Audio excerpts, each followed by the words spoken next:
Semanario Local presenta Contrarreloj, una entrevista virtual.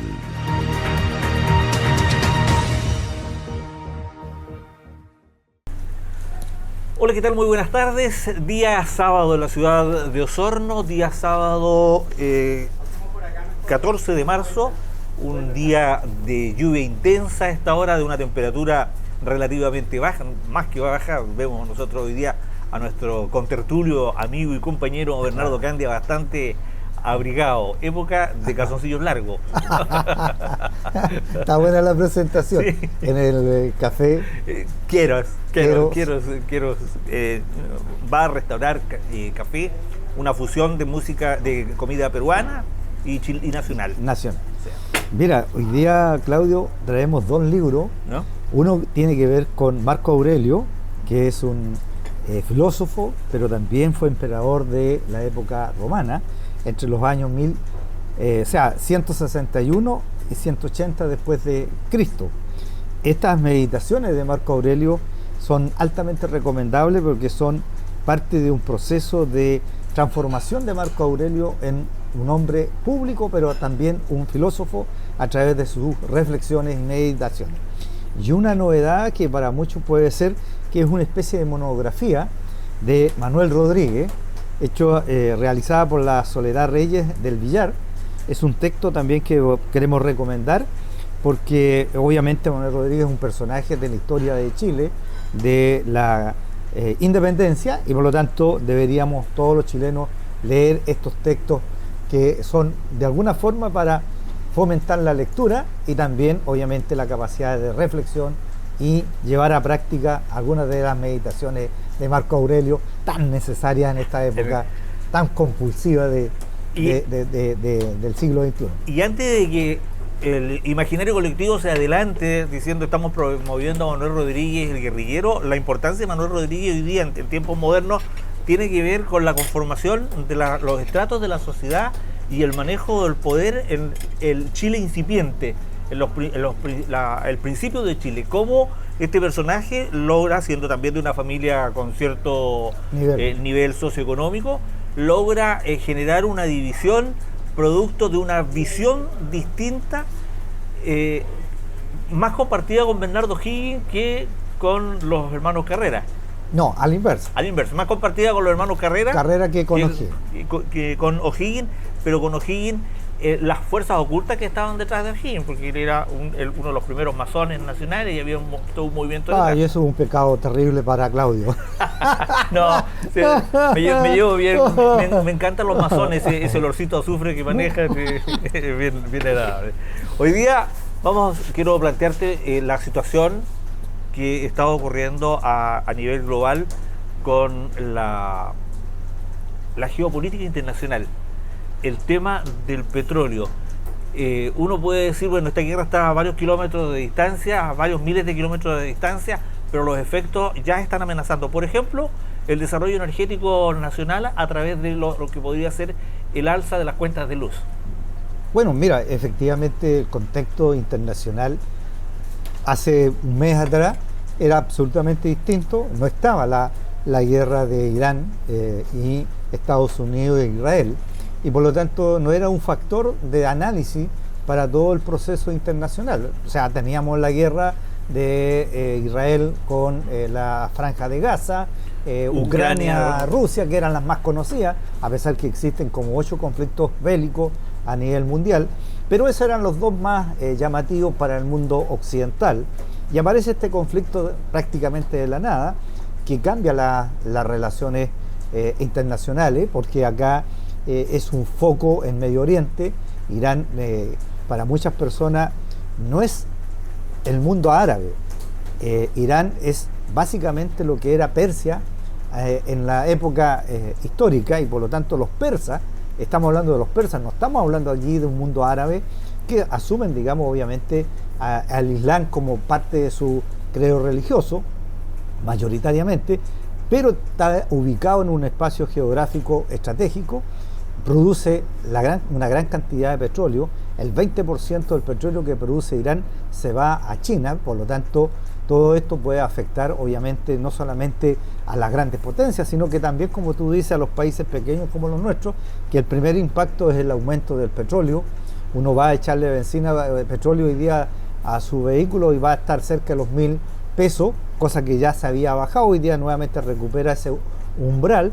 Eso va a tener implicancia en la inflación y por lo tanto cambian las relaciones digamos económicas con las cuales asume el hoy día presidente este señor Kast, y por lo tanto tienes tú una realidad que enfrentar de muy distinta, y amén de eso está también estos mensajes más bien simbólicos de firma de una especie de carta de buena intención donde Chile se compromete a venderle las tierras raras a Estados Unidos, o por lo menos la producción orientarla hacia Estados Unidos, porque obviamente las tierras raras pasaron a ser un elemento estratégico, tantas veces nos hemos dicho acá, claro, para Estados Unidos, y por lo tanto, así como está hoy día las tierras raras, el día de mañana puede ser el cobre o el litio, y por lo tanto tú de alguna manera tienes que tener mucho cuidado con lo que estás haciendo y con lo que estás firmando, porque ojo con esto, el antecedente histórico que nosotros tenemos es que el cobre ya pasó a ser un elemento estratégico para Estados Unidos durante la Segunda Guerra Mundial, sí, en donde el precio era controlado por los norteamericanos, y por lo tanto ahí hubo, digamos, una merma para el erario fiscal chileno. Entonces hay que tener mucho cuidado con el tipo de relación que tenemos. Amén que también hoy día estaba leyendo los datos del Banco Central, y quiero citar la fuente porque muchas veces se tiran cifras sin citar la fuente de dónde están esos datos. Y eso es como engañar también a la audiencia, porque cuando tú escondes no tienes cómo verificar el dato. Y es una estrategia de muchos periodistas, no de algunos. Entonces, sí, el Banco Central saca un documento que lo emite para cierta época donde el Congreso solicita antecedente al Banco Central, y el Banco Central, ¿qué nos dice? Que nosotros hoy día tenemos un comercio internacional principalmente con China, que representa alrededor del 40% de nuestro comercio exterior, y un 14% con Estados Unidos. Pero ¿cuánto significa ese 40% en términos absolutos? Alrededor de 60.000 millones de dólares es el intercambio que tenemos nosotros, o lo que nosotros exportamos, tanto de cobre, litio y de productos agrícolas hacia la China. Por lo tanto, el grueso de nuestras exportaciones se van hacia China, y un 14% representa solamente Estados Unidos, que es el otro gran comprador de nuestros productos, y por lo tanto ahí hay que tener una capacidad, como ya lo hemos dicho acá, de equilibrio, de saber navegar entre ambas aguas. En ambas aguas, entre dos grandes potencias, y por lo tanto yo creo que nuestras relaciones internacionales son bastante más complejas, sobre todo para países tan pequeños como el nuestro, de cómo sobrevivimos entre este mundo polarizado, en donde también habíamos visto el tema de cómo ha ido cambiando la correlación de fuerza en el actual mundo del siglo XXI. Es decir, tú tienes dos grandes potencias desde el punto de vista de la magnitud de la población, como es la India, con más de 1.500 millones de habitantes, y la China con 1.450 millones de habitantes, y Rusia hoy día pasa a ser, la verdad, Rusia lo único que le queda son las bombas atómicas, no es una gran economía, y Estados Unidos, para todo el mundo que ve estos temas, pierde la batalla en todo lo que es innovación en ciencia y tecnología con China. Entonces, ese es el mundo que nos ha tocado visualizar, vivir, y hoy día obviamente que hay que tener una postura en donde el factor de la geopolítica va a estar influyendo en la economía local y por lo tanto en las relaciones que establezcamos, porque si tú te cargas mucho la balanza hacia Estados Unidos, bueno, China legítimamente va a decir, ¿por qué yo voy a estar comprándole los productos a estas personas que no son leales con mi política? Y cuidado con aquellas personas del mundo político que, al igual que el ex ministro Graus dijo en alguna oportunidad, que nosotros no comprábamos en dólares, así que no nos interesaba el precio del dólar. Nosotros tampoco comemos de lo que nos manda China, así que no nos importa lo que ocurra con China. Si nos importa, nos afecta directamente. O sea, Entonces, créeme que los primeros afectados serían los exportadores, claro. no solamente de cobre, sino de todo lo que son los productos agrícolas. Uno de los estrellas, que es la cereza, Claro. que representa más... En su oportunidad, 3 uvas a nosotros nos afectaron la economía. Evidentemente, cuando los norteamericanos quieren afectar una economía, el día de tienen- mañana podrían decir, mire, Claro. los salmones tienen un bichito Sí, que claro. afecta la salud de los norteamerinos. Es decir, capacidad la de inventar instancia- y ser creativo en esto es... Y lo bueno que es mucho. con las importaciones a China, sobre todo de productos cárnicos, que ellos necesitan que tenga tendón y grasa nomás. El resto no preguntan mucho del origen, a diferencia del mercado europeo, que son más exigentes, que exigen una serie de... ¿Qué estás diciendo? ¿Que los chinos comen cualquier cosa? Se las arreglan y sobreviven. Ahora, lo que sí me llama la atención es que frente al conflicto con Irán, no está claro si Estados Unidos formalmente le declaró la guerra a Irán o está actuando sin la autorización o el permiso correspondiente del Congreso norteamericano. No, primero que... Y si no está actuando con el permiso del Congreso, está actuando como una orden ejecutiva presidencial, veo a los demócratas muy calladitos en torno a él porque parece que todas estas acciones de Trump sí están beneficiando a los norteamericanos.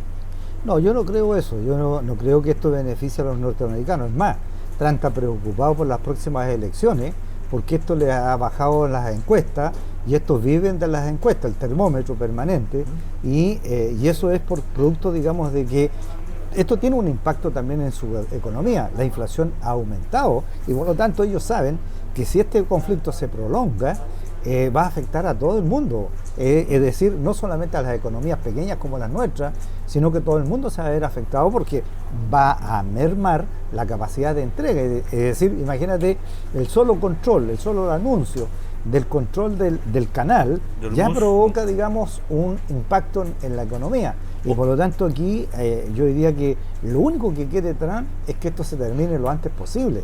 El problema es que todos dicen que esto se va a prolongar mucho más allá porque Irán tiene 90 millones de habitantes, tiene una capacidad bélica mucho más mayor que otros países y por lo tanto esta cosa puede durar más de un mes, 2 meses y eso sería una cosa bastante más complicada. Hay que recordar que la guerra Ucrania-Rusia se esperaba que dure un par de meses y ya van 4 años. 4 años, Entonces, imagínate en un conflicto que con un hoy país día... pequeñito que aparentemente no tenía la voluntad, ni la fuerza, ni el poderío armamentístico Mira, para enfrentar una potencia como Ucrania, para que la tú te Rusia. des cuenta, 40 millones de habitantes versus los 200 y tantos millones que tiene Rusia y es capaz de hoy día mantener un conflicto por 4 años. Estos son 90 millones de habitantes. ¿Van a poder mantener el conflicto? Yo creo que sí. Y además, esto es un Sobre conflicto... todo si es terrestre. O sea, peor para Sí. Estados Unidos si esto fuese terrestre. Aquí lo que único que están operando son las naves que tienen en el Mediterráneo y lo que es básicamente la Fuerza Aérea. Pero invadir Irán para Estados Unidos sería lo más probable un Vietnam nuevo. Claro. Y eso es una situación norteamericana. Ahora, agua para mi molino. Barack Obama y el círculo central demócrata obviamente esperan con ansia el nuevo proceso eleccionario y que no le vaya tan bien o no tenga muy buena recepción las medidas que adopta Donald Trump. Entonces, ¿podría venir un efecto rebote O sea, con un cambio de Trump? yo creo que Trump hoy día está gobernando, le quedan 3 años. Él sabe que es su último periodo y acá lo único que él, me imagino yo, tiene 2 delfines que está proyectando. Rubio es uno y el otro es el otro vicepresidente que tiene y por lo tanto van a tratar de seguir, digamos, manejando ellos el gobierno, pero tan como tal no puede seguir Claro. en una nueva reelección. Yo creo que estas cosas hay que mirarlas con más cuidado, con prudencia y ver, digamos, cómo evoluciona el conflicto con Irán, que es hoy día, digamos, el conflicto de mayor envergadura que se tiene, porque eso ha tenido un impacto sobre todo en el mundo occidental. O sea, hoy día lo único que quisiera Kass es que ese conflicto terminase, porque obviamente que no es lo mismo decir vamos a crecer un 4% cuando tú tienes un conflicto que te está aumentando la inflación, que ya estaba controlada en Chile, 2.8% anual, es obviamente una inflación absolutamente controlada. Y aquí viene otro elemento. cuando tú ves la construcción de escenario y aparece este gobierno de emergencia, en realidad el gobierno de emergencia, es evidencias, demuestra que no es tal gobierno. ¿Por qué? ¿Cómo me explica este señor de que Chile tenga en 2025, cito nuevamente, Banco Central, 107.000 millones de exportación de dólares? O sea, eso es lo que claro, es un récord histórico. Segundo, inflación de 2.8. Tercero, una desempleo que es el que está más, abultado, 8.4. Es decir, esos son los indicadores macro y por lo tanto un crecimiento económico del orden del 2,5%. Por lo tanto, tú no tienes una economía en los suelos, no tienes una economía con un déficit fiscal brutal que tú no puedas manejarlo, y aparece, digamos, nuevamente el ministro tratando de decir, mire, me dejaron sin plata. Esas cosas parece que yo las he escuchado al otro lado de la cordillera. En consecuencia que cuando tú llegas en el mes de diciembre, tienes que cerrar caja. Por lo tanto, la caja chica siempre te va a quedar con menos plata. Pero Graus, en su justificación, presenta un documento que es el donde explica que efectivamente son al mes de febrero 1.400 millones de dólares lo que deja. En la caja chica. En la caja chica, 1.400 millones de dólares. Pero lo que estaba diciendo el ministro era que al cierre del 2025 eran 40 millones. Y en el gráfico que muestra Grau, en la cifra, están los 40 millones. O sea, el ministro no mintió. Claro, lo que pasa es que eso es como entregar una cifra engañosa, porque tú tienes que cortar. ¿Al 2025? Claro, tienes que cortarlo y cerrar el año, y parte con el nuevo año. A lo mejor el ministro lo que tenía que haber dicho... Él va a recibir una economía con una caja chica, que son para casos puntuales, de 1.400 millones, no con 40 millones. Ahora, yo creo que aquí hay un proceso de inercia y voy a usar el concepto, no hay un rebote producto de esta pandemia y de toda esta situación de desempleo, de precariedad laboral, de falta de crecimiento de las empresas. Comienza un proceso de recuperación en base al trabajo desarrollado por el empresario, más que por las políticas de gobierno que impulsan el desarrollo de la economía. Yo no veo ningún cambio de reconstrucción o de reconstrucción, que es el concepto comunicacionalmente que están utilizando, porque ¿qué vas a reconstruir si el país sigue funcionando?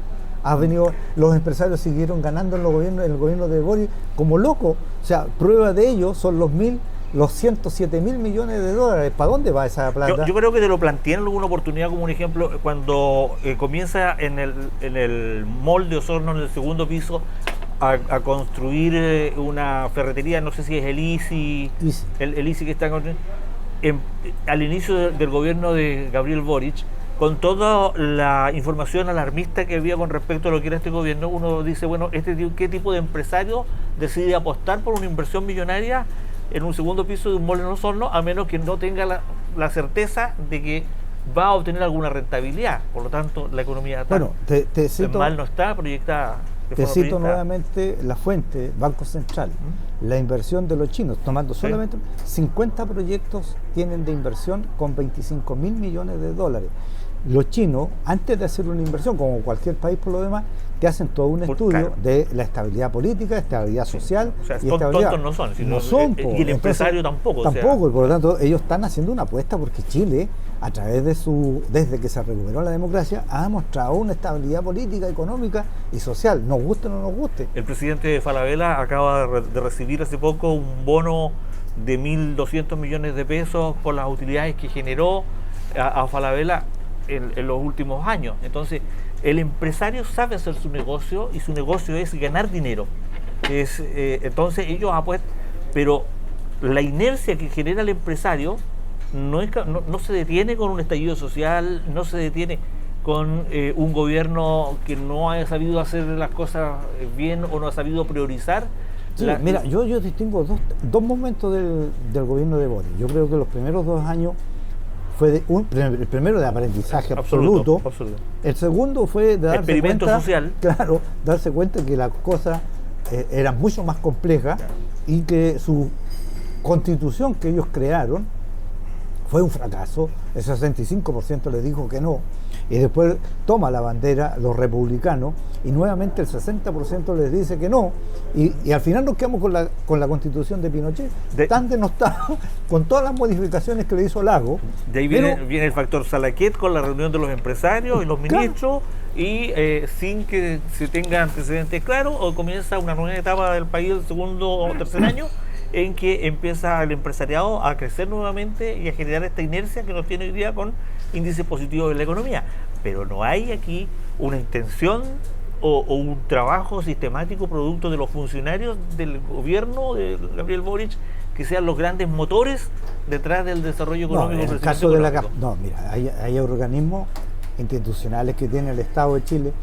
Estoy a nombrar dos nomás: ProChile y Invest Chile. Invest Chile es un organismo que se dedica única y exclusivamente a captar inversión para Chile. Claro. Y eso lo que hacen es ir al mundo, mostrar las potencialidades que tiene en los distintos sectores para que este caso inversionistas privados inviertan en el Estado. Y de hecho, si tú te das cuenta, muchas de las empresas chinas son del Estado, administradas por particulares o personas naturales. Claro, pero el Estado chino es el que está atrás de esas empresas. Ahora, ahí justamente hay un acierto del presidente Boric en ProChile y en Invest a no colocar, por ejemplo, a la cabeza de al señor Winter o al señor Grau. Entonces, claro, hubiera sido otro el tipo. Mira, lo que uno debe valorar es que Chile tiene una institucionalidad que funciona. Entonces, o sea quien sea el que esté dirigiendo, aunque sea el mormón o no, el Chile va a seguir funcionando. Rocha, porque es el Pastor Rocha. Claro, va a seguir funcionando porque hay una institucionalidad. Ahora, muchas veces los cargos políticos son ocupados por personas que entorpecen la velocidad de los procesos, más que colaborar o impulsar. No, claro, tú te puedes encontrar con personajes, por ejemplo, en el Ministerio de Economía, en el primer año de gobierno de Boris, a un tipo de apellido Ahumada, que lo único que quería era que no se firmara el Tratado de Libre Comercio, el TP-11, ¿te acuerdas de? Sí. Y al final, ¿qué significó? Cuando se firmó, significaron el primer año solamente de post-firma, 14.000 millones de dólares que ingresaron al Estado chileno, producto de este tratado que se firmó por parte del Estado de Chile y que fue ratificado después en el Congreso. Es decir, eso te demuestra claramente que estos personajes que vienen con toda una teoría, yo diría obstruccionista, en el sentido de que preservemos el medio ambiente al extremo, bueno, no tienen cabida en este mundo que necesitas tú para poder mejorar la calidad de vida. Claro. Inversión. Comunicacionalmente, por ejemplo, salió el ministro Bopoduje esta semana diciendo a través de los medios de comunicación que entre un árbol y las casas que había que construir para los ciudadanos era preferible construir las casas de los ciudadanos, y él iba a llegar hasta las últimas consecuencias para avanzar en ese proceso. Mira, yo creo que el ministro Bopoduje habla mucho, hay que ver qué es lo que va a hacer, porque dio 15 meses de plazo. Todos tenemos que respetar la institucionalidad del país y por lo tanto tienes un marco institucional al cual tienes que adscribir.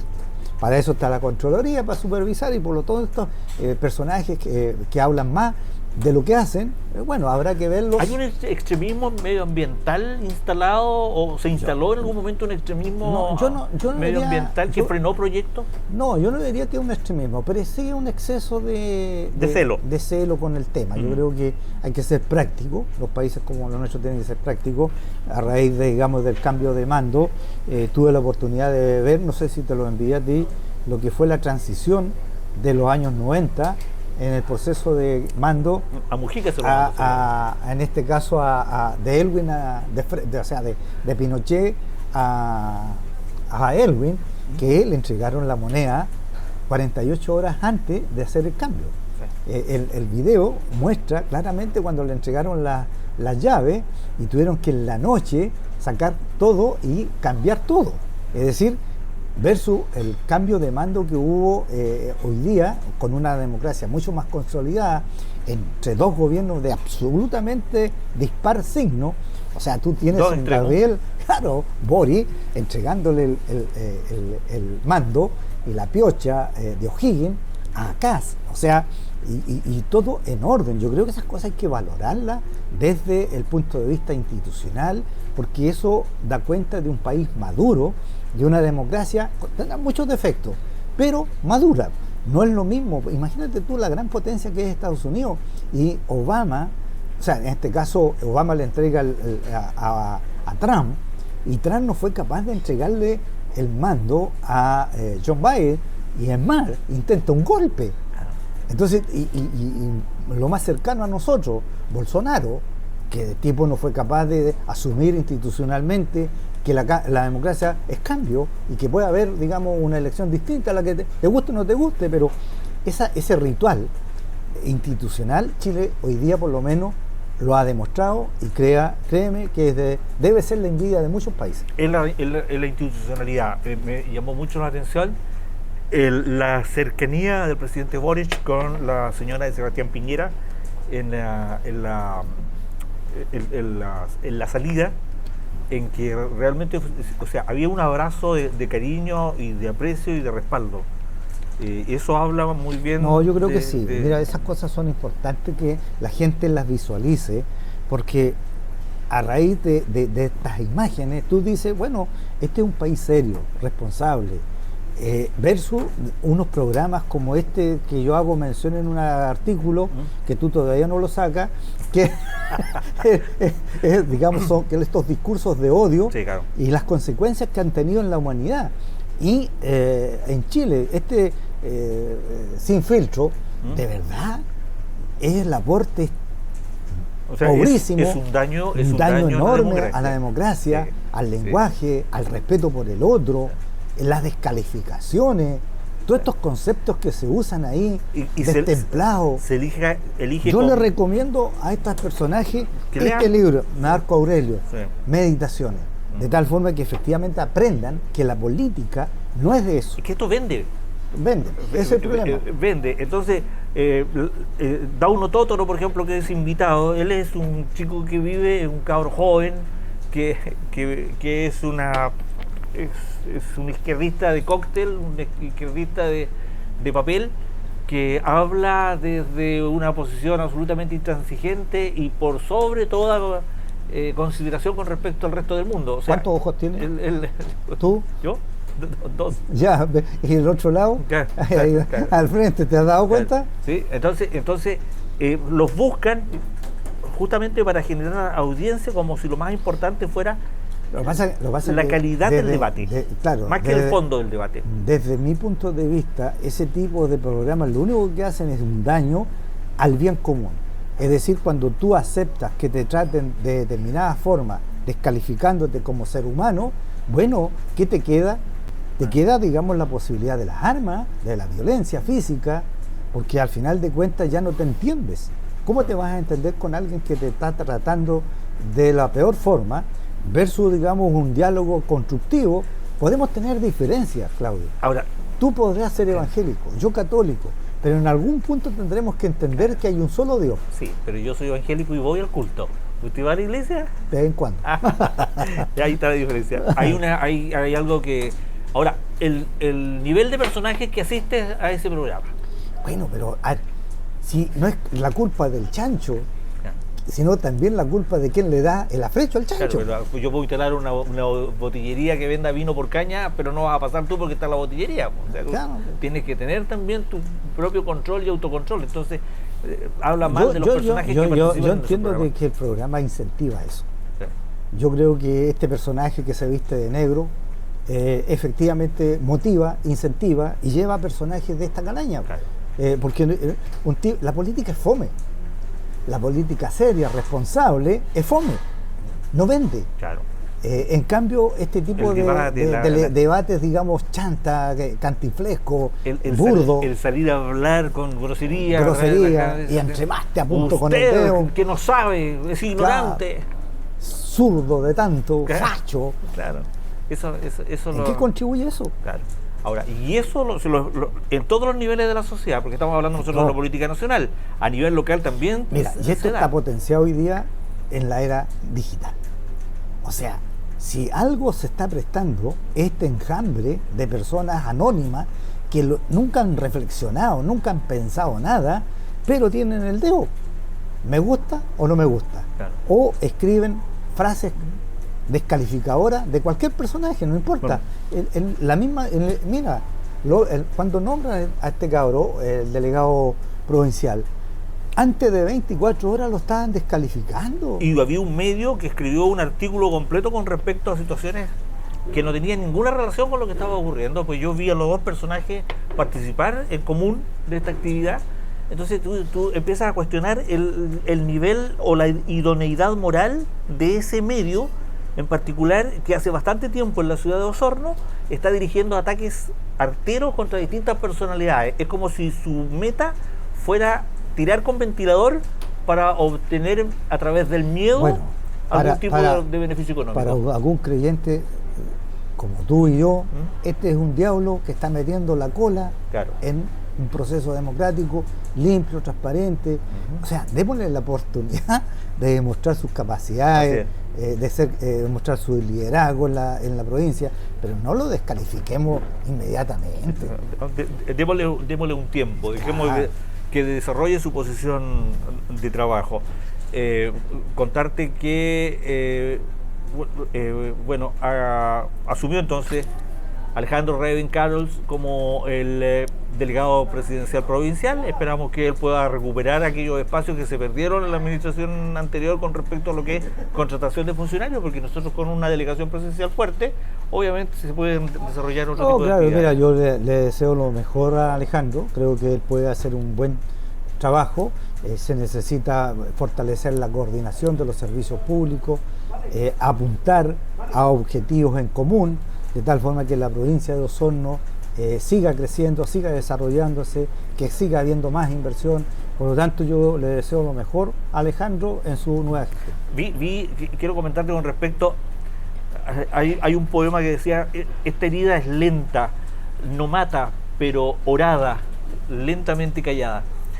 Tiene que ver con estos ataques permanentes que a 3 o 4 días del gobierno de José Antonio Kast, que empieza a desarrollarse a través de las redes sociales. Hoy día vi la publicación de un certificado de antecedentes de José Antonio Kast, donde él aparece en esos certificados de antecedentes con un registro por violencia intrafamiliar denunciado por la señora Pía, que es la esposa de él. O sea, es un documento falso, no existe pero es tan burdo, pero la cantidad de comentarios con respecto a que lo sabíamos. Bueno, tú ves, por ejemplo, que cuando Trump llega a la presidencia, su primera mentira fue decir que Obama no era de Estados Unidos. Entonces, cuando la mentira se va instalando en el discurso público, tú no sabes distinguir de dónde empieza dónde parte la mentira y dónde termina y dónde está la verdad. Porque al final de cuentas hay mucha gente que no tiene la capacidad crítica de ver esto con ojos críticos, que cree en las mentiras, porque es más fácil creer una mentira que le develen la verdad. Y ahí los medios de comunicación tienen que... yo creo que... He visto algunas informaciones de una emisora, ADN, que... he visto analistas de televisión que me dejan bastante que desear. Salió el diputado Manu Cheire haciendo una crítica a ¿cómo se llama? A la señora de José Antonio Kast por haber servido la comida y hace una crítica que no debió usar mascarilla, qué sé yo. Bueno, Fidel Espinosa toma esta crítica y le responde y le dice: mire, cuando hay personas que no teniendo nada más con qué figurar, empiezan a fijarse en este tipo de cuestiones, seamos serios. Tiene toda la razón. Y el analista de televisión dice: Espinosa y Manu Cheire criticaron a la señora del presidente por esta situación. Entonces tú dices, bueno, ¿qué leyó Bueno, tiene un problema de comprensión lectora. Claro. Entonces, si él, que es el encargado de entregar la información, tiene problemas... no es el único en Chile. Claro. El 60% de los chilenos no comprenden lo que lee. Y por lo tanto, tiene razón Fidel en que este cantinfla de este diputado, para figurar, hace cualquier cosa, en vez de decir, bueno, la señora quiso tener un gesto con sus trabajadores. ¿Qué de malo tiene eso? O por último quiso hacer lo que hace todo candidato, que se come un plato de poroto en el mercado o que cargue un niño, pero eso es un símbolo, es un gesto. Entonces, pero cuando hay intolerancia, cuando hay incapacidad para ver las cosas con mayor altura, tienen estos personajes de poca monta. Y que lo terrible de esto, Claudio, es que son premiados electoralmente. Yo te voy a contar una anécdota. Estábamos en la casa viendo cuando Gabriel Boric entra por primera vez a La Moneda, y al pasar por la puerta principal, por primera vez, él, antes de entrar, pasa a saludar a los dos carabineros que estaban de guardia. Entonces les pasa la mano, el carabinero saca el guante, le pasa la mano, y ese fue su primer acto en La Moneda. Sí. Y a mí me emocionó en lo personal, porque sabiendo la historia que había tenido Boric desde la izquierda contra Carabineros, que vaya y lo salude, lo encontré en un acto y me emocioné. Bueno, muchos se rieron en mi entorno y oye, pero ¿cómo? Bueno, pero son gestos que uno debe aprender a valorar. La intencionalidad de buscar caminos de entendimiento y acuerdo para poder desarrollar este país. Claro, cuando tú eres un paladín de este tipo de conductas que en nada contribuyen al buen vivir y a la buena convivencia, como personajes como estos, que además son premiados por el electorado, o sea, claro, la gente también tiene que aprender a elegir y a quién le da su voto. No porque aparezco más en pantalla merezco ser reelecto en la Cámara de Diputados o Senado, sino veamos cuál ha sido el aporte desde el punto de vista legislativo de estos personajes que se dedican únicamente a la denuncia, y ojalá a la denuncia rimbombante. Oye, no dejar pasar en esta oportunidad es que hay un cambio de parlamentarios, asumen algunos, se van otros. Enviarle un saludo cariñoso al diputado Harry Jürgensen, que él estuvo durante 2 periodos como parlamentario y recibió mucha crítica y mucho ataque, y su labor muchas veces fue como un poco ninguneada. Cuando tú eres candidato hay un proceso de campaña que es bastante arduo y bastante duro, y usted ha sido candidato varias veces y no es un proceso fácil. El ser candidato requiere tener un espíritu especial y algunas características personales para poder circular entre medio de los electores y aprender a navegar, a tratar, a recibir felicitaciones. O sea, no todo el mundo tiene capacidad para ser candidato. Yo no podría ser candidato para ningún cargo público, porque no tendría ni... Pero tú eres un buen pastor. Un buen pastor. Me interesa más para cómo preocuparme de las cosas de los hombres cuando podría preocuparme de las cosas de Dios. Esa es la respuesta políticamente correcta. Entonces, no se puede ningunear a ningún candidato, los que hayan ganado, los que hayan perdido, No, si no porque se hay una trata. trayectoria. Sí, no se trata de eso. Claro. Yo creo que la gente trata de hacer su mejor esfuerzo, Claro, y hacer su aporte desde la institucionalidad y desde que su le dio el convicción. reconocimiento. Claro. O sea, nadie asume un cargo para decir, asumo este cargo para perjudicar a tal sector. No, O sea, yo no creo eso. Así que por lo menos concordamos en algo. ¿Ves? Junto al pastor Rocha. Minardo, muchas gracias por haber Muchas estado con gracias a nosotros. Pucha, nos estamos pasando en el horario, porque ya no son 30 minutos, ahora vamos en 37. Ah, ya. Pero la culpa es suya porque usted pone interesante la conversación. Gracias por haber estado Muchas con gracias. nosotros. Nos vemos el próximo sábado. Sábado.